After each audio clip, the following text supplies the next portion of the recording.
So let's jump into our do's and our don'ts for the NFL draft. Now listen, we want to say right off the rip, and we need to make this known, Eric.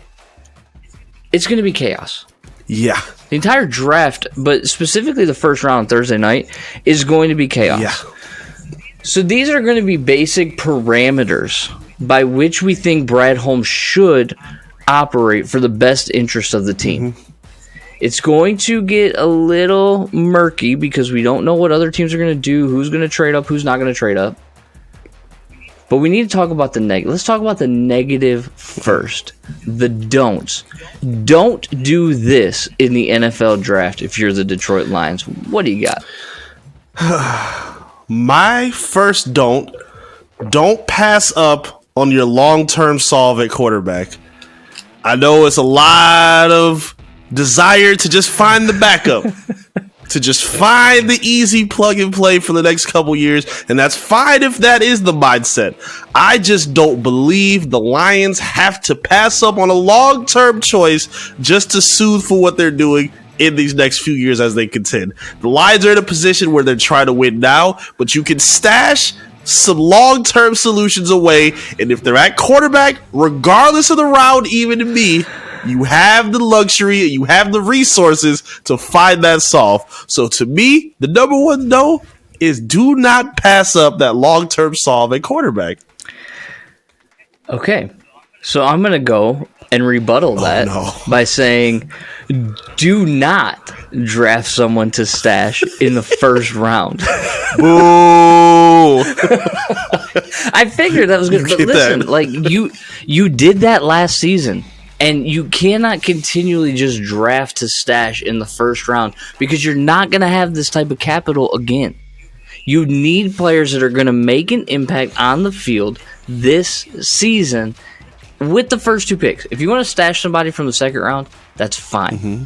But whatever you choose to do in the first round, and there's going to be more on that later, whatever you choose to do in the first round, do not draft to stash. And you mean that for any position, not just one specific at for this any point. Position. They have to be able to play in that spot. They need to be able to play that spot with whatever picks you use in the first round. They have to be able to make an impact on the field this season. I know you don't like that because that takes your guy AR. Exactly. Off the board, I don't like it.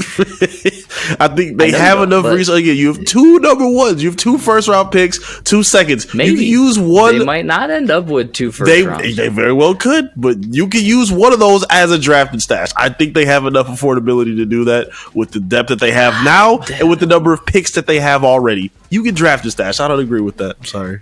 No, Why? Why draft and stash though? Because you have the ability to do it. You don't have to. Again, you would prefer. You would prefer for these guys to play right away if you draft them right away. Do they necessarily need to for a team that just finished above 500 and was competing for a playoff spot? I don't think so. I think they have the ability to stash regardless of the spot that they're in. Let me play devil's advocate for a second. We talked about J-Mo all last night, right? Go check out the live. It was a great show.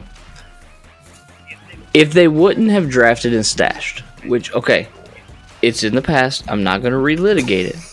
But if they trade up to 12 and take Devin Lloyd, an impact linebacker, a Kyle Hamilton, somebody like that, do they miss the playoffs by a game? Is the defense as bad as they were the first 8 weeks? I mean, you could make the argument, maybe, but it depends on how quick they're caught up. Because again, what we saw with these rookies for the Lions was rare. We give them the credit, but it doesn't mean that we can give the credit for any other rookie to just step in and translate right away. It maybe makes sense, but again, I'm not on the side where it looks like a mistake. The guy picking those rookies is the same guy that would be picking that rookie. That's very well true, and he has a good track record of doing so. I'll give him his credit. I just think you have to get somebody that's going to make an impact immediately. What do you got for number 2? Okay. Number 2, I'm going to say I don't want to see the Lions reach for excuse me, let me start over. I don't want to see the Lions reach for a running back not a receiver. I'll take that back. Sorry. I thought we had made so much progress. Nope, I'm still stuck in my ways. Right. No. We were right on the precipice, and you just yanked it back. Everybody's screaming for Bijan. Everybody's screaming for a running back. And I don't know how this became the new sexy, position for this offense. I don't think you need it. It's only because of Bijan. That's probably the case. I don't want to see them do that. And to me, when I say reach, I mean as high as the first 3 rounds. I don't think you need to be reaching that high for a running back at this point. You really don't. There's some good talent lower in the end, in the 4th, and the 5th, and the 6th. You can wait. You don't have to reach and get the dynamic blockbuster of a Bijan. You don't need that right now. You just brought in a guy that could be a top 10, top 5, maybe top 3 if things work out perfect. I think you ride that out for this time. I don't think you need to reach for any of these guys. I'm not in love with Bijan the player. I know everybody else is. I don't think they need to reach for that, and I hope they don't come Thursday. Okay, well, I think you're insane, first of all, because I think he's arguably the best offensive weapon in this draft. Okay, in a position that you think is expendable, but okay. True, 100%, and I'm not saying that they should draft him. He falls to the 2nd round, though, which he's not going to. There's no chance. But crazier things have happened. Yeah. Okay. Do you consider that a reach there? In the 2nd round, if he's there, maybe. But I don't know. I just don't like the idea of that. I don't like the idea of taking him there and then you having, unless you're dealing Swift during the draft, I don't love it. Unless you're dealing Swift during the draft, I don't love the idea. Okay. That's fair. Okay, number 2 for me. And this is a big one. This is you said the thing about stashing somebody, so I actually flipped my order so that I could rebuttal you right away. But this is actually my number 1. Mm-hmm. Okay? Do not pick at 6. Do not pick at 6. We had a live draft where we made no trades. Or we had a live mock draft last night on our live. Go watch it. It was a disaster. You know why it was a disaster? Because we were picking at 6. Yeah, it's not fun. Worst case scenario happens. Now, I will make a small little caveat to this. The only way that you pick at 6 is if there's one name on the board. And it's Will Anderson. If Will Anderson is off the board and you were not able to move up to 3 to get him, you do not pick at 6. You trade back. So my don't pick at 6. Either trade up to 3 to get Will Anderson or trade back. Gather some more draft capital, maybe an extra 1st round pick, maybe an extra 2nd round pick. I don't know, but do not pick at 6. Yeah. It's a lot of heartbreak at 6. It's all the mocks I've seen. It's a lot of luck and fortune that has been placed. Every time I see Will Anderson fall in that spot, I get happy, but I don't think that's going to happen. And the difficult nature of having to deal with the 6th spot is definitely going to be a challenge. I trust Brad Holmes to take care of it, but it ain't going to be easy in terms of making the right choice. But we'll see what they do. Well, and we talked about it on our show a week ago, and it happened last night. We were sitting there at 6. Tyree Wilson is available, and what did we both say? This sucks. Is not good. Feels like we're settling. It feels very underwhelming. Feels like we're settling, yes. And we actually did a 2nd mock draft per the commenters' request. For the people, yes. And ended up with Devin Witherspoon, and that still, whatever. That goes into my next point. Go ahead and give me number 3. What's your 3rd don't for Brad Holmes as far as this draft goes? Per what you just said, we might be in line with this. Don't reach for a cornerback. We're total agreement. Sorry, we'll go back and forth on this one, but don't do it. Don't do it. Listen, I know it's a lot of good upside for a lot of these guys. We've sung the praises of Joey Porter Jr. We've talked about Christian Gonzalez, the great pro day he had, and the benefits of even drafting Devin Witherspoon, and how we're emotionally prepared for the Lions to take him at number 6. I think it's the one that makes sense, but I think we're still feeling the PTSD symptoms of taking Jeff Okudah so early and that not working out well. So for right now, I'm not high on them reaching for a quarterback. Just like running back, there's way more depth that you can wait for in the mid or the late round. It doesn't have to be early, especially considering the moves that they just made in free agency. I don't think it's a position that they have to reach for, and I really hope that they don't. Lockstep. I mean, I don't even know if I can really add to that, but listen, Devin Witherspoon's probably going to be a great player, and I have no problem with that. If we're